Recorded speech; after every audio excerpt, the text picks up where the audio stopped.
Hi friends, तुमच्या सर्वांचं स्वाद रेसिपीमध्ये अगदी खूप मनापासून स्वागत करते। आज आपण वाटाण्याची सारण वापरून कचोरी बनवणार आहोत, पण कुठेही आपण मैद्याचा वापर न करता तितकीच टेस्टी आणि क्रिस्पी अशी ही कचोरी तयार होते। मटारचा सीजन सुरू आहे आणि मार्केटमध्ये भरपूर असा ताजा वाटाणा अवेलेबल आहे। तर कढई गरम करायला ठेवायची, त्यामध्ये 1 चमचा तूप घालायचं आणि 1.5 वाटी मी मटार घेतलेला आहे। तुम्ही तुपाच्या ऐवजी तेलाचा वापर केला तरी सुद्धा चालेल, पण तुपाच्या वापरामुळे आपलं जे सारण आहे ते जास्त सरस बनतं, जास्त टेस्टी बनतं। 2-1 मिनिटं आपल्याला हे वाटाणा जो आहे तो परतून घ्यायचा आहे, जेणेकरून तो नरम पडेल। आणि चवीपुरतं मी मीठ घातलेलं आहे। फारसा वेळ लागत नाही, 2-1 मिनिटानंतर मी तुम्हाला दाखवते की आपला मटार जो आहे तो क्रश होतोय हाताने। आता हा आपण बाजूला ठेवूयात। त्यानंतर आपण धने पावडर घ्यायची 1 चमचा, 1 चमचा लाल तिखट घ्यायचं, 1 चमचा आमचूर पावडर घ्यायची, 1/4 मिरपूड घ्यायचं, काळं मीठ घ्यायचं, अर्धा चमचा जिरं पावडर, अर्धा चमचा गरम मसाला, 1 चमचा सोप घ्यायची, साखर घ्यायची चवीपुरती। आणि हा जो आपला कचोरीचा मसाला आहे तो तयार झालेला आहे। या मसाल्यामुळे आपल्या या कचोरीला अगदी भन्नाट अशी टेस्ट येणार आहे। तुम्ही हा मसाला तयार करून सुद्धा एखाद्या बॉटलमध्ये भरून स्टोअर करून ठेवू शकता।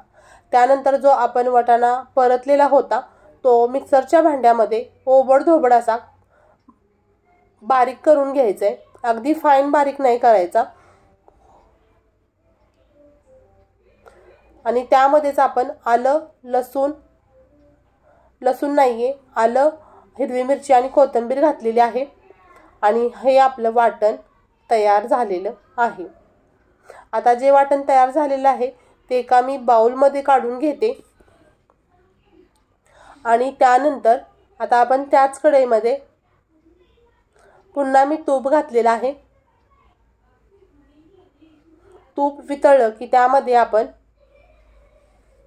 2 चमचे बेसनचं पीठ भाजून घेणार आहोत। तर हे बेसनचं पीठ आपल्या सारणाला छान बाइंडिंग येण्यासाठी आपण वापरलेलं आहे। आता ह्या बेसनच्या पीठाचा कच्चापणा निघून जाण्यासाठी आपण त्याला थोडंसं परतून घ्यायचं।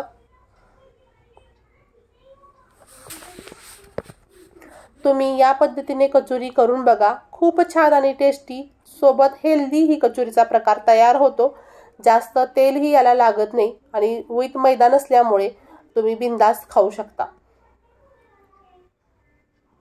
एकसारखं ढवळत राहायचंय जेणेकरून बेसनचं पीठ खाली लागू नये।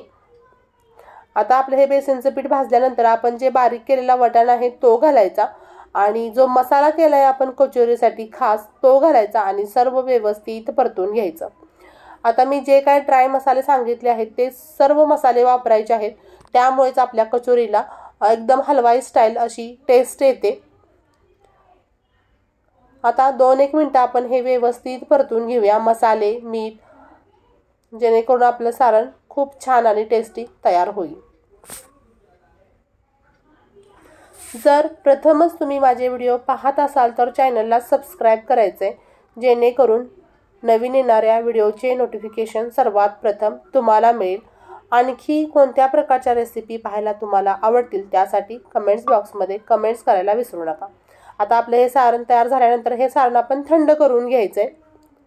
थंड झालं की आपण हे जे छोटे गोळे करून घ्यायचे। आता तुम्ही तुमच्या आवडीनुसार या गोळ्याचा आकार ठरवू शकता। तर आपण मध्यम थिकनेसवाले हे गोळे तयार करून घेऊयात। आणि त्यानंतर एका कढईमध्ये मी 4 चमचे दही घेतले आणि 1 वाटी पाणी घेतलेलं आहे। तर तुम्ही याऐवजी ताकाचा वापर सुद्धा करू शकता। टोटल आपण 1.5 वाटी पाणी घातले, चवीपुरतं मीठ घालायचं आणि हे सर्व व्यवस्थित मिक्स करून घ्यायचं। आता आपण मैद्याच्या ऐवजी रव्याचा वापर करणार आहोत। तर दही घालणं स्किप करू नका, दह्यामुळे आपल्या ज्या कचोरीला आहे तो खूप छान असा डार्क ब्राऊन कलर येणार आहे, त्यामुळे आपण दह्याचा वापर केलेला आहे। आता हे एकसारखं ढवळत राहायचं जेणेकरून आपलं जी दही आहे ते फुटू नये। गॅसची फ्लेम ही मी लो ठेवलेली आहे। तर आपण 1.5 कप टोटल पाणी ओतलेलं आहे आणि 1 वाटी आपण रवा घेतलाय। म्हणजे ज्या वाटीने आपल्याला रवा घ्यायचा आहे त्याच वाटीने आपण पाणी ओतायचं आहे, म्हणजे आपलं माप आहे ते बिघडणार नाही। आता हे सर्व व्यवस्थित मिक्स करून घ्यायचं।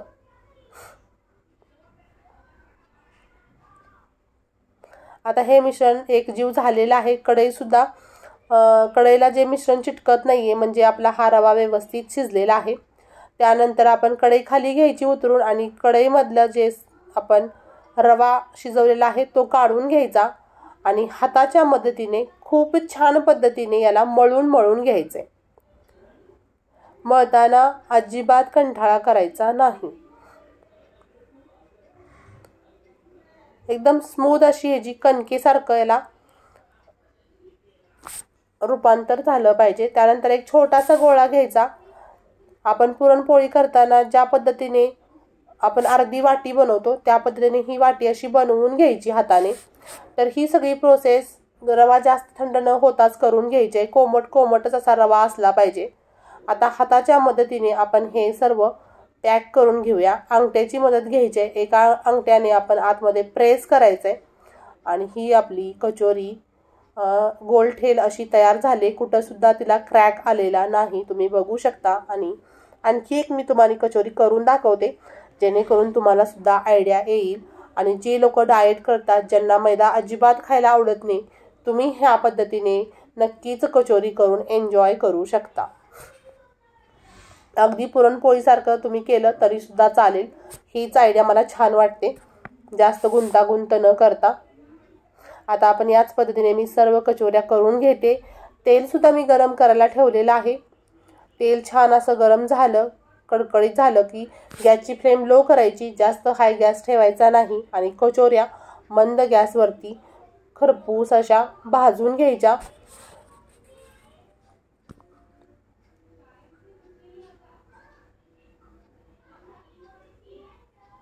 तर चमच्याच्या मदतीने आपण ह्या कचोऱ्या हलवून घेतोय, झाऱ्याचा उपयोग न करता, जेणेकरून आपल्या कचोऱ्या एकसारख्या भाजल्या जातील, फ्राय केल्या जातील। ब्राऊन असा आपल्या कचोरीला कलर आला पाहिजे आणि ह्या कचोरी जी बाहेरचं आवरण आहे ते एकदम कुरकुरीत असं होतं। बिलकुल असं वाटत नाही की आपण मैद्याचा वापर केलेला नाही। आता आपल्या ह्या कचोऱ्या तयार झालेल्या आहेत। तुम्ही बघू शकता किती छान कलर आलाय, किती छान दिसतात। आणि आपण त्या एका आता प्लेटमध्ये काढून घेऊयात। वाव, मस्तच। आणि सोबत हिरवी मिरची मी तळून घेतलेली आहे। वाव। आणि याच पद्धतीने एकदम हेल्दी अशा मैदा न वापरता वाटाण्याची कचोरी आपली तयार झालेली आहे। पुन्हा भेटू अशाच नवनवीन आणि जायकेदार व्हिडिओ सोबत। तोपर्यंत बाय बाय।